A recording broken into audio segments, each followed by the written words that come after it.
30 years from now, time travel will be invented because it is nearly impossible to dispose of a body in the future.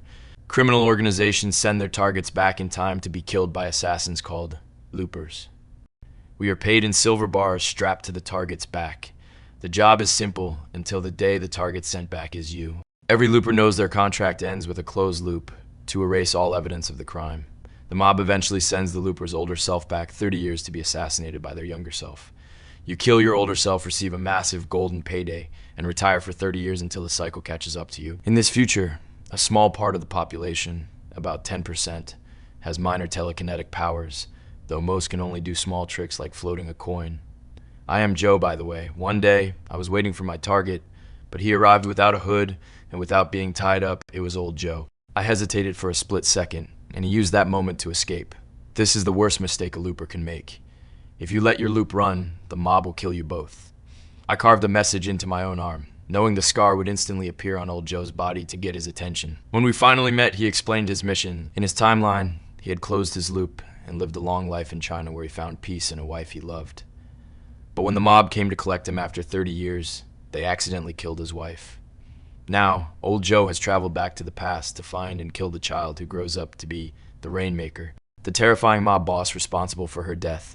I managed to steal a piece of old Joe's map while trying to stop him. He mentioned 3 possible kids. One saw his mom shot. The map led me to a remote farm owned by a woman named Sarah. I hid in her fields, waiting for old Joe to arrive. At that night, a man got close to the house. Owner came out and I got between them with my gun, thinking it is old Joe, but it's just someone who's looking for food. In the morning, I told her that I mean no harm and showed her the map. She shot me as soon as she saw the number on the map, but it was just a rock salt blast. I had to tell her everything that was going on except for the part that the killer coming for her son is me. Somehow, she trusted me and treated my wounds. While staying there, a mob enforcer tracked me down, and Sarah's son, Sid, had come downstairs without any of us noticing. During the confrontation, Sid got scared and fell down the stairs. The stress triggered a massive release of telekinetic energy. Unlike the coin tricks most people can do, Sid's power was terrifying. He floated everything in the room and accidentally obliterated the enforcer. I finally understood Sid was the Rainmaker. He had dark, uncontrollable power. I realized I should probably kill him to save the future, but I couldn't bring myself to murder a child. I told Sarah to take him and run. As they could flee, old Joe arrived, fueled by grief, and determined to kill Sid.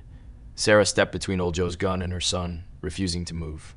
In that moment, I saw the future clearly. If old Joe killed Sarah, Sid would be left alone, angry and traumatized.